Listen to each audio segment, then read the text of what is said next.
Okay, आप सभी के लिए उत्तराखंड अधीनस्थ सेवा चयन आयोग से एक बेहद ही खुशखबरी आई है जिन लोगों को 12th पास के यानी इंटरमीडिएट पास के बाद में एक वैकेंसी देखने को मिल रही है।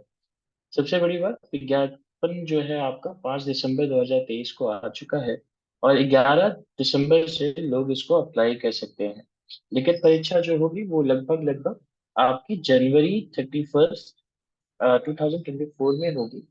आप मान के चलिए कि आपको इस फॉर्म भरने से लेकर और एग्जाम तक लगभग लगभग 1.5 महीने का समय मिलेगा। अब ये समझिए कि कितनी वैकेंसी है इसमें। तो इसमें टोटल कुल मिला के 236 पद भर्ती का आयो आवेदन लिया गया है, आवेदन मांगा गया है विद्यार्थियों से। और इसमें क्योंकि लगभग लगभग 100 पदों पे है। उसके बाद आप उप आबकारी निरीक्षक 14 पदों पर और हॉस्टल मैनेजर ग्रेड 3 के 2 पदों पर नियुक्ति है। चलिए आगे देखते हैं कि इस वैकेंसी में आ, क्या कुछ योग्यताएं मांगी गई। वेतन इसका 21,700 से लेकर 69,100 रुपये तक रहेगा। आयु सीमा 18 से 30 वर्ष तक। और शैक्षिक अर्हता वही 12 पास होना अनिवार्य है। और इसके अलावा अधिमानी अर्हता है, मतलब कि अगर आपके पास अ, सेना में 2 वर्ष की न्यूनतम अवधि तक यदि आपने सेवा की हो या फिर आपने एनसीसी का ई प्रमाण पत्र हासिल किया हो तो ये आपको कुछ अतिरिक्त फायदा पहुंचा सकता है इस परीक्षा में। शारीरिक अर्हताएं हैं आपकी कि आपकी सामान्य अभ्यर्थियों के लिए 165 सेंटीमीटर की उनकी लंबाई होनी चाहिए। अनुसूचित जनजातियों के लिए ये हो जाएगा 160 सेंटीमीटर और महिलाओं के लिए ये 155 सेंटीमीटर रहेगा। पुरुष अभ्यर्थियों के लिए सीना भी इसमें मेजर किया जाएगा जिसमें कि उन्हें बिना सीना फुलाए 78 सेंटीमीटर और फुलाने के बाद 83 सेंटीमीटर का सीना उनका होना चाहिए। तो ये तो रही इसके लिए आहरताएं।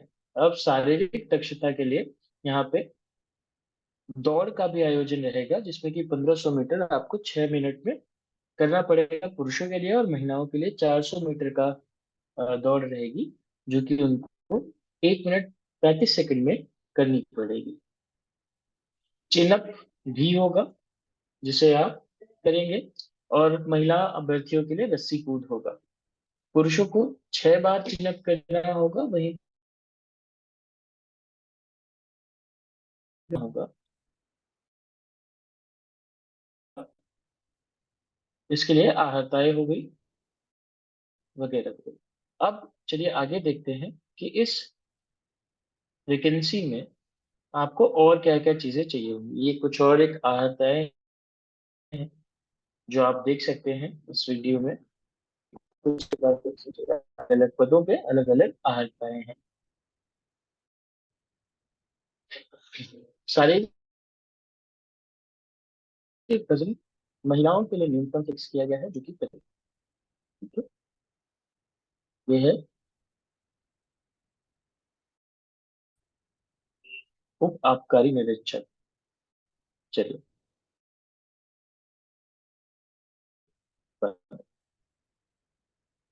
Hostel man.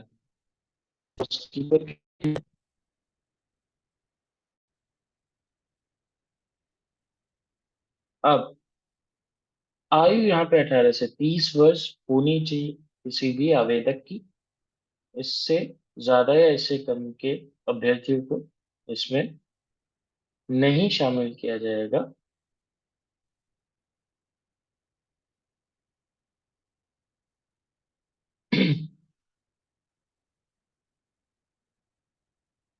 बस के लिए इसमें पैसे कितने लगने हैं तो वो अनरिजर्व लोगों के लिए या ओबीसी के लिए इसमें 300 रुपये का फीस है। वहीं पे ईडब्ल्यूएस शेड्यूल ट्राइब के लिए 150 रुपये का फीस है। और उत्तराखंड के जो दिव्यांग अभ्यर्थी हैं उनके लिए 150 रुपये लगेंगे इस फॉर्म को भरने के लिए।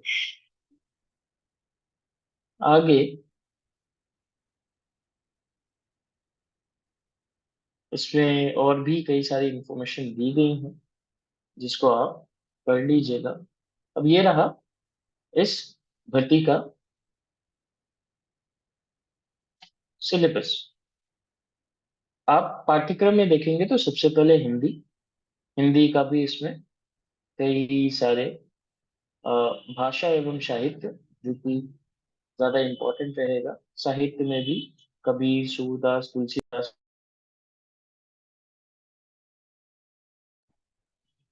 इसके अलावा हिंदी व्याकरण में भी आपको काफी सारी चीजें पूछी जाएंगी जो कि यहाँ पे है। बाकी अगर हम बात करें, यहाँ पे रीजनिंग भी होगी और इसके अलावा कई सारे रीजनिंग के छोटे छोटे सब टॉपिक्स हैं जो कि आपसे पूछे जा सकते हैं।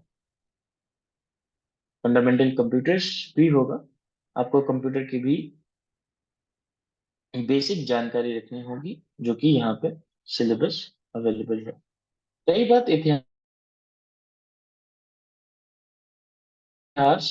अर्थशास्त्र, भूगोल और सामाजिक विज्ञान, ये सारे के सारे को कवर करने की कोशिश करेंगे। जहाँ पे प्राचीन इतिहास है, मध्यकालीन इतिहास है, दिल्ली सल्तनत से लेकर भक्ति आंदोलन, सूफी आंदोलन, बहमनी एवं विजयनगर साम्राज्य, फिर उसके बाद में मुगल काल से रिलेटेड भी आपके क्वेश्चंस रहेंगे। मराठा, सिख, एक्सेट्रा। आधुनिक काल में सारी कुछ चीजें रहेंगी। प्रथम विश्व युद्ध है, राष्ट्रीय आंदोलन है, और भारत सरकार अधिनियम 1935, 1935 का भारत सरकार। विश्व का इतिहास भी इसमें आपसे पूछा जाएगा, जैसे कि फ्रांस की।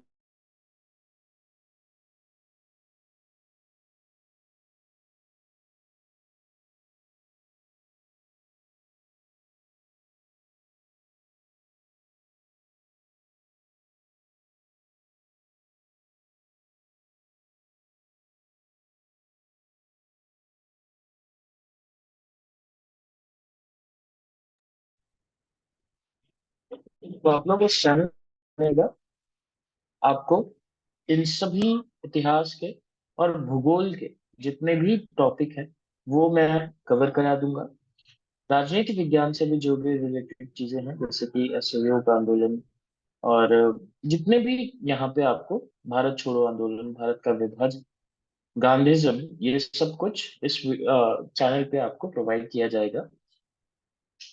भारतीय राज्य व्यवस्था, मौलिक अधिकार, मौलिक कर्तव्य, नीति निर्देशक तत्व, भारत की संसद, सर्वोच्च न्यायालय, ये सारी चीजें, नागरिकता, पंचायती राज वगैरह वगैरह, ये सारी चीजें हमारे सिलेबस का पार्ट है। शाख और जो भी मेन ऑर्गेनाइजेशन है जैसे कि यूएनओ हो गया, मानवाधिकार हो गया, पर्यावरण हो गया, ये सभी हमारे इस सिलेबस का पार्ट है।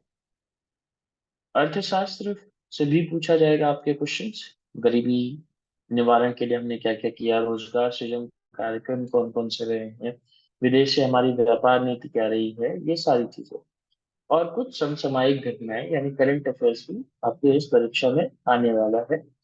उत्तराखंड से भी संबंधित कुछ जानकारी आपको यहाँ पे तैयार करनी पड़ेगी, जैसे कि उत्तराखंड में जैव विविधता कैसी है, प्रशासनिक व्यवस्था कैसी है, पर्यावरण कैसा है, धार्मिक दर्शनीय स्थल कौन कौन से हैं, पुलिस कैसी है, रैयतवाड़ी व्यवस्था कैसी है, लगान कैसा है, भाषा कौन सी है, लोकगीत, लोक नृत्य, अनेकों चीज इस वीडियो में हमने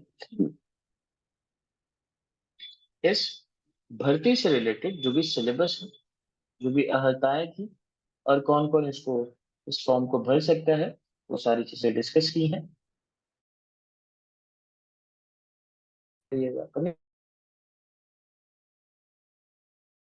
इतिहास, भूगोल, और आपका राजनीतिक विज्ञान और अर्थशास्त्र, इन सभी के वीडियोस के लिए भी तैयार रहिए, क्योंकि हम अब उत्तराखंड अधीनस्थ सेवा चयन आयोग की तरफ से जो ये विज्ञप्ति निकाली गई है उस पर अपना कोर्स भी लॉन्च करेंगे जो कि बिल्कुल ही फ्री होगा। रोज एक या दो वीडियोस आपको देखने को मिलेंगी अलग अलग सब्जेक्ट से। आपसे धन्यवाद।